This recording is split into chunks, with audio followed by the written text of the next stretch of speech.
Starting. This is the Coaching to Flourish podcast. My name is John Andrew Williams. I'm here with Darlene Fountaine. I am super psyched. I've heard amazing things about you. I think you've been to almost every alumni event that I've put on. And I'd just love to start with your story. Like, what is your background and how did you find coaching? And yes, please, Darlene, go. Okay, my story, so by my age, I have lots of stories. So I'm going to tell you my story as it relates to coaching. I grew up in Detroit. I am a middle child of 5. I went to public school, and I went to just like the regular neighborhood public school, not the accelerated school or anything like that. And I always did well in school. And so, it's like in my neighborhood, when you do well in school, people were like, you should be a doctor, you should be a lawyer. And so, that's like pushed by my parents and the school counselors and all of that. And so I was a first generation college student. And when I went to college at the University of Michigan, it was like total culture shock.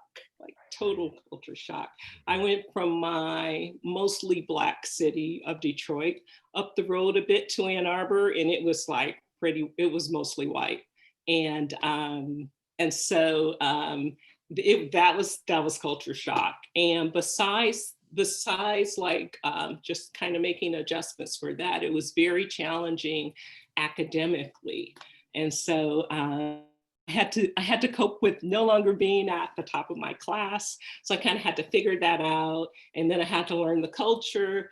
And then I was pre-med for my first 3 years of college, because that's what everyone pounded into my head. This is what you should do. And so I really had to figure that whole thing out for myself. So I learned the culture. I kind of found my ways to cope. I found my academic resources. And eventually I was introduced to psychology. And so I graduated as a psychology major. And what that did for me is that it helped me start to learn about myself. And you really think about it in like so many ways that I hadn't thought about it before. I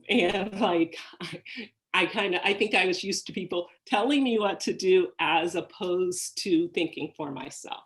So, fast forward a bit, I graduated from college, and that's when my volunteer work really, really began, because I wanted to help people with similar backgrounds avoid some of the issues that I had and avoid some of those experiences. So if I could help people, be more prepared, that's what I wanted to do.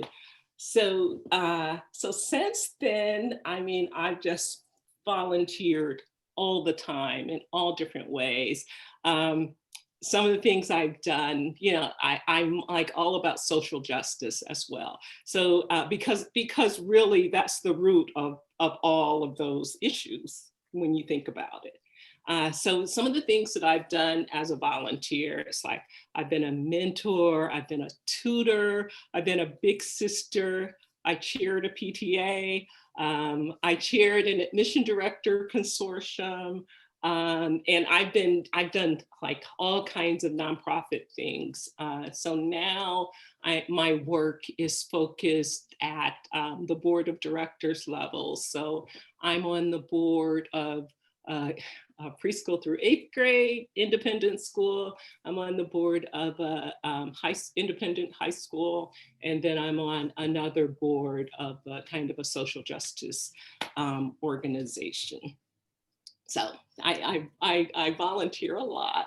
So then I'll just tell you that I moved to LA a while ago. I moved here to go to graduate school. Always wanted to be an entrepreneur, so I went to business school, so I have an MBA. I got married, I had a son. So eventually all of this involvement in schools led me to work at a school. So I was the director of admission at an independent school for 9 years. I worked there for 11 years. And that's kind of how, so my coaching business is focused on parents. And so as an admission director, I talk to parents all day long. Like I interviewed people 4 months out of the year, all day long for 9 years. So I talk to a lot of parents. And that's after I was done with that job and trying to figure out what was next for me. And when I decided it was coaching, which I totally figured out that was my career after starting the training program. But I just like figured out that parents were my people just because I understand, first of all, I am a parent, and then I understand kind of what parents need and like what their fears are and their needs and their hopes and their dreams. So I relate to parents very well. So that's my story. I feel like I could just listen to you talk and tell your story all day. And I have to, it brings my heart such joy to have another kinetic communicator. Are you, wow, like this is, let's get it out, you know, right. Like this is good stuff. So when you found, I imagine the journey from Detroit to Ann Arbor was like life-changing. And what is it that, what do people in the similar situation, like what are the one or two things that you would like them to know, or like what's the what are the key points? Yeah, I think the key points are that there are so many organizations out there that that help people. For example, like one of the first things I did after graduating was there was a program that was a part of the Alumni Association that worked with schools, with kids in schools starting at 9th grade, and they assigned them a mentor. And then so they assigned a mentor, and then there was just this whole program that they went through that took them step by step and helped them understand how to be prepared. And so that's just one, but there are lots of different programs like that. And so if you know that those kind of programs exist, you know, that helps. So that's you know, I think like just researching and understanding that there are those resources, and like connecting with counselors at school so that they can help guide kids that way. I mean, it makes me think about resilience theory and how the more resilient choice is to build your support network before you need it. Yes. And how that is not necessarily an intuitive thing, because I think young people get through school, like, you know, some of the issue through school is, oh, like you need to do it all on your own.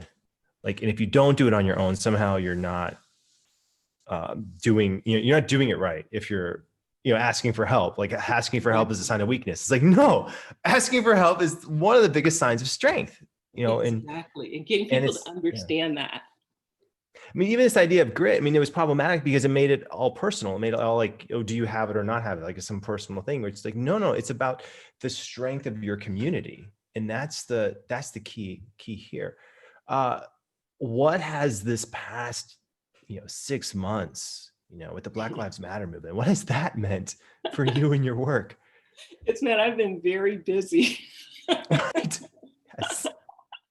I have been very busy because at the school that I used to work for, once I stopped working, I joined the board, and I chair the board diversity, equity, and inclusion committee.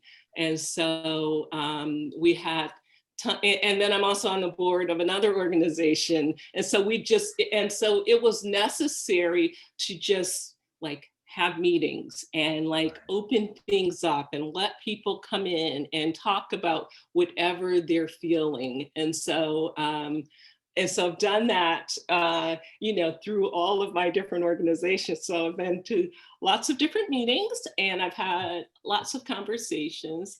And I am the person who, no matter who you are, you want to talk about it, come and talk to me. Like, that's why I'm your go-to person. That's why I'm your go-to coach, because I really, if you're a person of color and you need someone to talk to just because you're losing your mind, you can talk to me. If you're a white person and you kind of, I don't totally get it, and can you help me? And I mean, I'm not the person who's going to say, look, I'm exhausted, go do some research and figure it out yourself. I'm gonna say, what questions do you have? Because I feel like if I can help someone, okay, then we're all better off. I feel like that about a lot of things, but Darlene, that's a gift. That is it. That is a very generous gift that you're offering to people. I mean, it's one of the things I'm most proud about. I grew up very much in a social justice. I mean, I feel very lucky. Like, my family was very much into social justice. It's been, I don't know, ever since I could go to Sunday school. It was like in the space. Yeah. And now I see that, I feel even more strongly now that specifically the empathetic skills that coaching offers, the ideas of leadership, moving into leadership and moving into these things, this is exactly what our society needs. Yes. This kind of empathetic listening. Where do you see, or what are if you could dream where this would go, knowing what you know? So I'm warped. Right. If we can here we go there. What's the milestone? What's the thing that will let us as a society know, yes, we got there? Like, this is it. I'm gonna say, my dream is progress. My dream is that we continue to make progress. I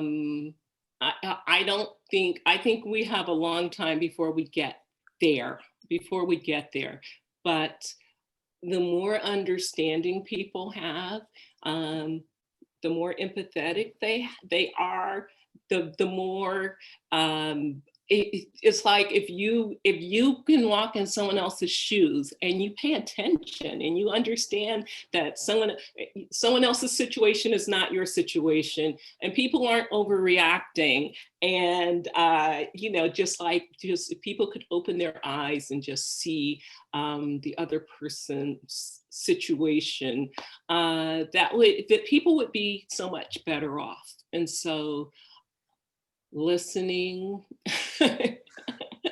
understanding, getting out of your own world, getting past your privilege, those kinds of things, things in government, and policies that work for everyone, just those types of things. Right. Yeah, I mean, it is, I don't know, surprising is not the right word, but it's maybe heartening. But there's something in the space where I deeply appreciate the reflex that people have to immediately, like when they're new to coach training, to immediately want to fix it. And I think that a lot of it is like when a white person is just learning about this stuff for the first time, they have to get over that. Like, I want to like make it better right away. And it's hard. Right. It feels very parallel to the coaching journey of, no, your job isn't to try, at this point right here, just breathe and listen. Like, that's it. Right. I mean, I feel like that's a huge step, because we're not taught. I mean, I feel like a lot of what's happening in schools goes counter to what is necessary now, because it wasn't designed for it. Schools were they're not designed for now. And there needs to be an augmentation of skill sets in this place. What led you to coach training? And What was the nudge that got you into coaching? Yes. Okay, so after I was done work, I worked for 11 years. It was time for a change. It was an awesome place. Loved it, but I needed a change of pace, Right. truly. And so I was trying to figure it out. It's like at first I was exhausted. I'm like, oh, I need a break. I did some great traveling. Then it was like, okay, now it's time to figure out what's next. So I did a lot of soul searching. I did a lot of informational interviews with people, and this one person that I talked to. So I knew that two things. I knew I wanted to get a I wanted to get a certificate in diversity and inclusion, because I have a lot of experience, but I don't have experience that you can see on a resume, and so I wanted to kind of professionalize that. And with the coaching part, I wanted to ask better questions, really. And so I did informational interviews with a lot of different people, but this one person was instrumental because she said that, like, have you considered this? Like based on what she knew about me, she said, maybe you should go through a coach training program and at least have that certification, because then you'll have that on your resume, and that'll be, just something else to make you a stronger candidate for other types of positions that you might look for. And so I did the diversity and inclusion certificate first. And then I joined I learned of Coach Training EDU. It's funny, I am like a total spreadsheet person. So I did research on all these different companies, and I was trying to figure it out. And then a person that I know who's a educational therapist, she's has some clients that she shared with Hayden. And so she told me about Hayden. And so then I went to his website and so learned of Coach Training EDU that way. And it was, the cool thing about it is just like kind of the whole education spin to everything. And of course, I'm so involved in education. It's like the school that I worked for, a lot of the things that we learned about in Coach Training EDU is all already implemented into that school system. So it's like very familiar, and what's her mindset. We were just like, yeah, Carol Dweck. We were all about mindset and teaching kids about mindset in kindergarten through 8th grade. So it was a fit. It was a great fit. So then I like scrapped the spreadsheet. I was like, okay, this is the one for me. The academic program. It's my baby. I mean, it's something that I think this is going to change the face of education. It already is. Yes. And I think that when I look at the space, the coaching space, the intersection of coaching and education, I view coaching as some of the cutting edge of what's happening in the executive wellness worlds. And if you look at how education has developed, that's how education develops. The executive world says, hey, this is what we need. These are the kind of skill sets that are necessary to thrive and flourish, and education picks them up. Mindset's right up there on the list. Yes. What was your biggest takeaway from the training? My biggest takeaway, my all-time favorite part of the whole thing, I'm going to call it community. And just all the people that I've met through the program. And I still keep in touch with many of the people from my class. Shout out to all my people out there. But we still keep in touch, and we meet every other week, and we have a WhatsApp group that we pass along resources to. And but I'm gonna say, like, yes, hi Neva in the chat. But The other part of it is that it's people from all over the world. And that part is really cool. So my class, we started in September, and so we went right through pandemic time. And so it's like we're in class and we're talking, and I'm talking to people from all over the world. So I can talk to people and ask, like, not read the news and find out from the people in my class how things are happening in different places all over the world. And it's like, where do you get that? That's cool. So whenever we can travel again, I have people to visit everywhere. I know it's odd to have that normalized, like to feel, because I remember at the beginning when I was like, wait a second, like the very first training I ever did was Rwan in Dubai and Gina in Boston. The very beginning, every time I would end, I would think, what just happened? Yes. Like we're talking to someone on the other side of the planet. And very quickly, you forget that you're talking to someone on the other side of the planet. It feels like you're just in the same space. Exactly. And people ask me all the time, are there cultural differences with coaching? Yes, but they're crust. It's not the mantle, if you know what I'm saying. And so there are things, but I think it adds richness to coaching. And it's surprisingly how similar we all are once you break open the crust. We are, yes, truly, truly, truly. It's a wow for me. And the community aspect of it, that was the number one surprising thing. I did not expect the strength of the connections between participants. That was my most surprising thing as a trainer when I started this. It's amazing. I can't wait till we can travel again. There's so many. Truly. We got plans. We have plans. people to see. And I also thought that the resiliency series, when you started that, that was great. And I think I'm going to say that it gave people access to you that we really didn't have as much, depending on which class you took at what time or whatever. But it's like a space where everyone, no matter which class you're in, it's like a time, okay, this is where you log in, and we've seen your work, and we're in your head. And so then it was like God having the opportunity to interact with you as well.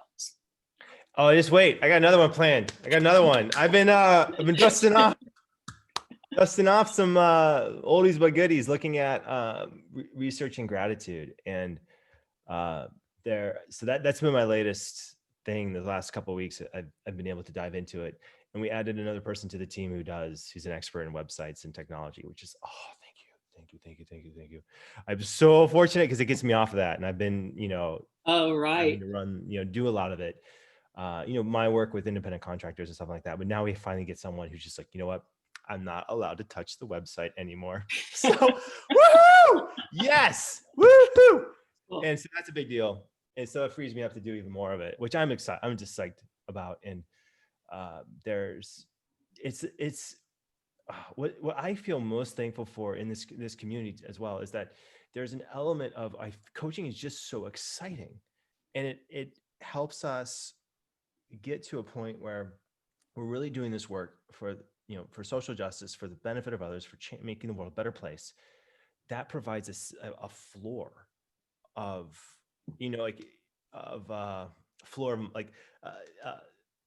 emotion. Like, you're feeling down. You're like, okay, what am I going to do? I'm going to go work, and I can put energy and effort into making the world a better place. How does that play out in your own life? Like, how have you used your why to make it go? Yeah. Yes. I mean, I think the most beneficial thing about coaching is self-awareness. And I mean, working with people, and first of all, throughout the class, you got to work on yourself first, really. Mm-hmm. So you start doing things and you're like, what do I do about that? And then you're coaching with people all the time, doing peer coaching with each other. And so you have no choice but to talk about yourself and think about all the hard things that you don't really want to think about. But I think the level of self-awareness that you have during the process of becoming a coach and then being a coach is like that's priceless.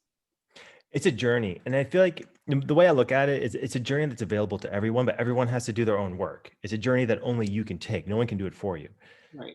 But it feels to me like when I see someone new getting the coaching, I'm like, oh, goody, you are in for a treat. Yes. Like you get to go. I mean, it's like the first time you go to an amusement park or something, you know, it's,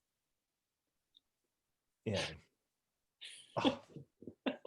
I mean, I remember the journey for me is just so like heartening, just such a fulfilling thing. What was your favorite coaching tool? Assumptions and relationships. Because I feel like that is life. And if people could look at things that way and get out of some of the vicious cycles, it'd be so much better off. And so I've used it in my relationships. My husband is like, stop doing that coaching stuff on me. Right. Here she goes again. I'm like, yes, I am. But you just got to get him trained. That's the next step. You're like, no, you get trained. Yeah. Okay, well. Get him in here. We're going to write. This is a real project. It's the survival guide for the partners of people going through coach training. Right. It's a real project. We're working on it. True story. That's good. What? Okay. So we're getting there. What would you like for partners of people going through coach training to know? To just listen and roll with it and don't be in denial. Answer those questions. Answer our questions. Write that down. Think about it. I just walked in the room. Answer our questions. Just do it. Yep. Don't be afraid. Don't be afraid. It'll be good for you. Oh my goodness. I'm lucky enough that Moise, we're both coach trained. So, I mean, she went through it before I did. And I feel like my puppy stage in coaching was met with lots of love and appreciation and support, which I realize is a gift. You know, it's a really big gift. Yeah, what would be your? It's like when you think about the executives who are just like maybe finance people, or you know, like they're in this world, and not in like the cushy kind of touchy-feely coaching world, and changing their mindset to understand that coaching helps everyone. Right. You know, I think some of my most favorite work has been with executives who are super analytical. I feel like Spock, you know, in a lot of ways. Like, I have no emotion. I have no need for emotion. Why are we talking about this? Right. And the cool thing, I mean, from my perspective, is it takes all types. It takes we as a society, we need those people. You know, we need. Oh, absolutely. We need those, like, and I think what it's lovely in the coaching field is how it's when you're absolutely right in looking at when those people lean a little bit into the coaching field, it's like whole new worlds open up for them. And I love watching that process happen, you know, where they like, whoa, this feels good. Wow. All right. Love that. What advice would you have for someone just starting out their coach training journey? My advice would be to relax. Don't try to do everything all at once.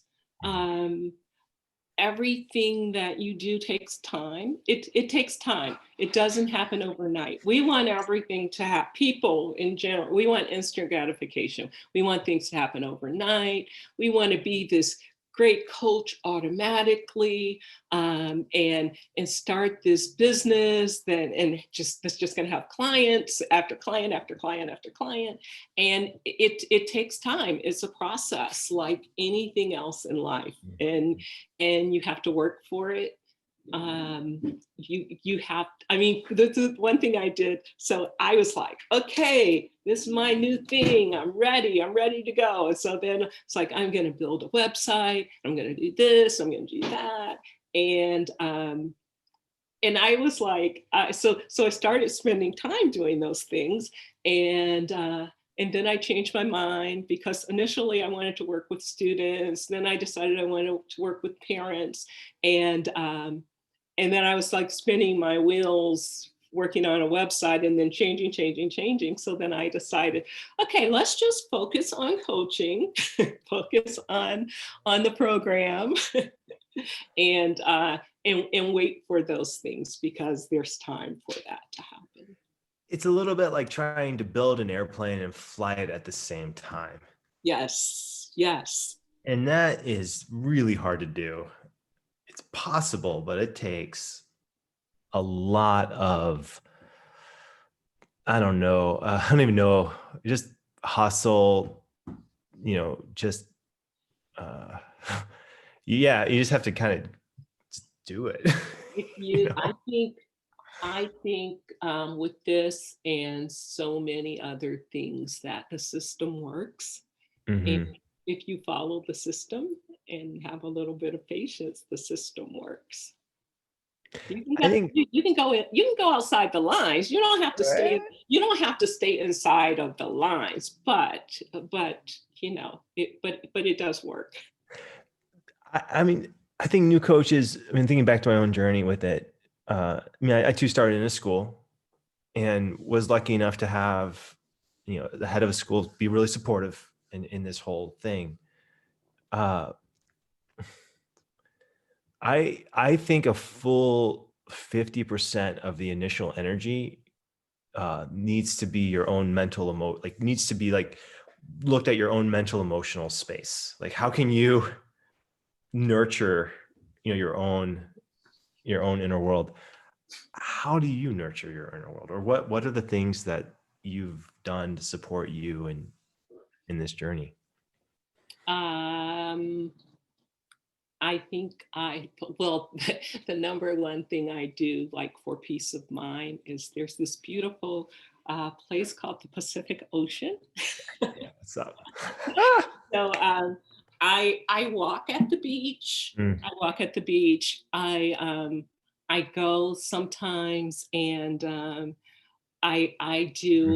sometimes I coach people from my car. I use my phone as my hotspot. I set up my Zoom, and I coach from there. I've done some coach training EDU classes from there. From the ocean? Yeah.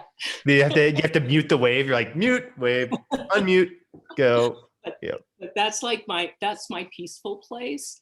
I think it's my relationships with people. I talk to people. I'm kind of a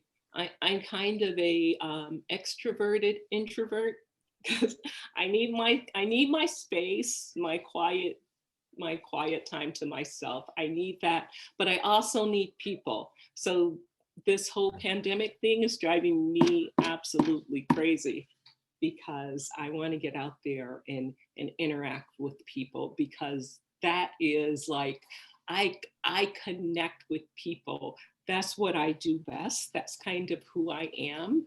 And having to do that on a screen is not the same thing. There are pluses. Pluses and minuses, and we're all adapting. And we've historically, after pandemics, there's been a period of major cultural shift and flourishing, which I feel is already cooking. I mean, it just feels like whenever you take a pattern and disrupt it so much, and everyone does something different, you get a different result. I can't wait to see what that different result is the next 2 or 3 years. Like, it's going to be, mwah. So I just feel it, and I see it in a lot of what's happening with universities and in organizations and schools. Like we have shifted without even realizing it because we're dealing with this thing. Oh man, I love when we were on our RV trip, the ocean. One of the things that I was always struck with was when the sun set, everyone pauses and for like 30 seconds a minute, but just, Yeah, right.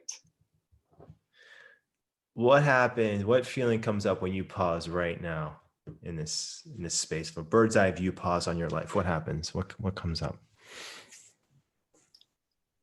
When I pause, I see just kind of possibilities, really, and where I'm going, and as I'm figuring things out, looking at different areas and different things to do, and it's like right now there's like diversity work happening and coaching work happening and all of that, and realizing that it's like pausing is necessary. You can't do everything. You can't be an expert in everything you do. And so it's like focus on focus on your why and like what am I doing? Why am I here? What's my goal?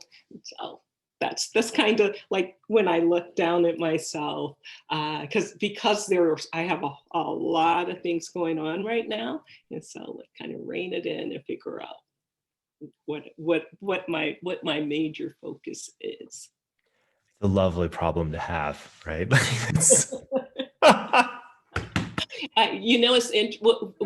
a thing about me is that I believe in doing things for as long as they work, and if it doesn't work, it's time to move on. And I don't do things that I'm not passionate about. And so if I'm not, because I'm good at a lot of things. I am. I mean, and it's a blessing. It's a blessing. But I'm good at a lot of things, but I can't do all of those things. So it's just. Darlene, I feel like we're in the same boat. So.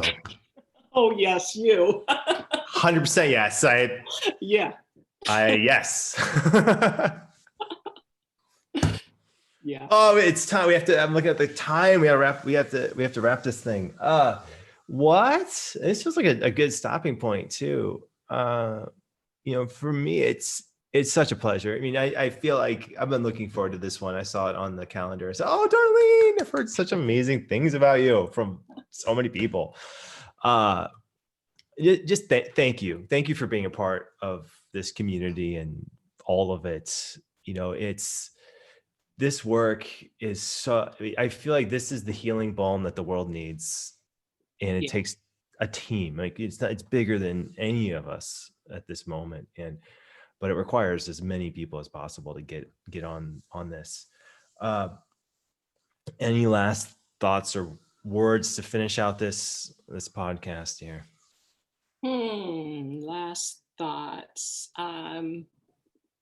I'll just agree with you that it takes a team for everyone to work together, and I think that like coaching is for everyone, and no matter what you're doing, there's a way that a coach can help you.